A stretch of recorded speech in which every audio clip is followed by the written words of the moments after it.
Telecom sector की दिग्गज company भारतीय एयरटेल देश में 5G क्रांति करने के लिए पूरी तरह तैयार है। एयरटेल 5G नेटवर्क लॉन्च करने वाली पहली कंपनी बनेगी। इसके साथ ही 5G की रेस के बीच एयरटेल को ताबड़तोड़ मुनाफा भी हुआ है। मौजूदा वित्त वर्ष की पहली तिमाही में कंपनी के एवरेज रेवेन्यू पर यूजर यानी ARPU में भी इजाफा देखने को मिला है। कंपनी को कितना मुनाफा हुआ है, एयरटेल कब करेगा 5G लॉन्च, ये सब हम आपको आगे इस रिपोर्ट में दिखाने जा रहे हैं। हेलो एंड वेलकम, मैं हूं श्रेया ठाकुर और आप देख रहे हैं विस्तार। एयरटेल अगस्त के आखिरी तारीख तक भारत में 5G नेटवर्क को डिप्लॉय करना शुरू कर देगा। साथ ही कंपनी ने अगस्त 2022 में 5G डिप्लॉयमेंट शुरू करने के लिए एरिक्सन, नोकिया और सैमसंग के साथ 5G नेटवर्क एग्रीमेंट पर साइन कर दिए हैं। एयरटेल भारत में 5G सर्विसेज को रोल आउट करने वाली पहली टेलीकॉम कंपनी होगी। कंपनी का एरिक्सन और नोकिया के साथ तो पिछले लंबे समय से कांटेक्ट रहा है, लेकिन सैमसंग को हाल ही में लिस्ट में जोड़ा गया है। 5G नीलामी में एयरटेल ने 19,867.8 मेगाहर्ट्ज स्पेक्ट्रम हासिल किया है। नीलामी में सरकार ने कई लो फ्रिक्वेंसी बैंड, एक हाई फ्रिक्वेंसी और एक मीडियम फ्रिक्वेंसी बैंड में 5G स्पेक्ट्रम के 10 बैंड ऑफर किए थे। एयरटेल ने 900 मेगाहर्ट्ज, 1800 मेगाहर्ट्ज, 2100 मेगाहर्ट्ज, 3300 मेगाहर्ट्ज और 26 गीगाहर्ट्ज फ्रिक्वेंसी बैंड में 20 साल के लिए 5G स्पेक्ट्रम हासिल कर लिया है, जिसकी कुल लागत 43,084 करोड़ रुपए है। 3.5 गीगाहर्ट्ज और 26 गीगाहर्ट्ज बैंड हासिल करने के बाद एयरटेल के पास अब देश में सबसे ज्यादा फैला हुआ मोबाइल ब्रॉडबैंड नेटवर्क हो गया है। कंपनी ने पिछले कुछ सालों में एक स्मार्ट और अच्छी स्पेक्ट्रम स्ट्रेटेजी को अपनाया है, जिसके चलते एयरटेल के पास आज 1800, 2100, 2300 गीगाहर्ट्ज बैंड में और मिड बैंड स्पेक्ट्रम का सबसे बड़ा पूल है।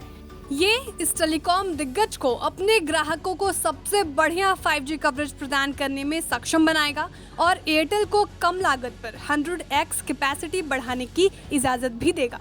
भारतीय एयरटेल के MD और CEO गोपाल विट्ठल ने अधिग्रहण पर कहा, एयरटेल 5G नीलामी के परिणामों में खुश है।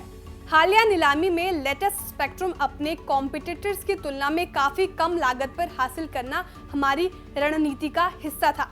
ग्राहकों को सर्वश्रेष्ठ 5G सेवा प्रदान करने में सक्षम होने के बारे में उन्होंने कहा, हमें विश्वास है कि हम कवरेज, स्पीड और विलंबता के मामले में भारत में सबसे अच्छा 5G अनुभव प्रदान करने में सक्षम होंगे।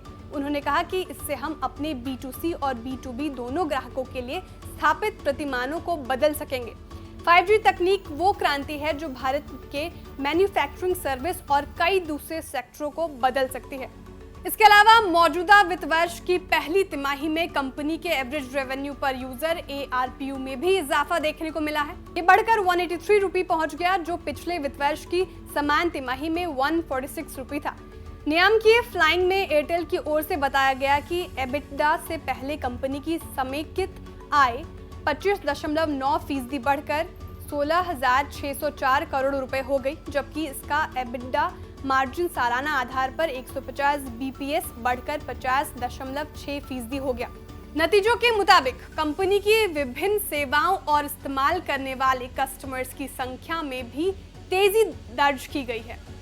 डिजिटल टीवी ग्राहक आधार 17.4 मिलियन पर पहुंच गया। इसके अलावा एयरटेल पेमेंट्स बैंक ग्राहकों की संख्या में सालाना आधार पर 65% की जबरदस्त वृद्धि देखने को मिली है। सोमवार को एयरटेल के शेयर 0.11% की गिरावट के साथ 704.35 रुपए पर बंद हुए।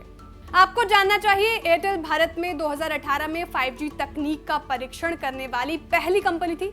इसके बाद कई अन्य परीक्षण किए गए, जिसमें भारत का पहला ग्रामीण 5G परीक्षण शामिल था, जो दिल्ली के बाहरी इलाके में हुआ था। पिछले साल 700 मेगाहर्ट्ज बैंड पर 5G का परीक्षण करने वाली भी एयरटेल पहली कंपनी थी।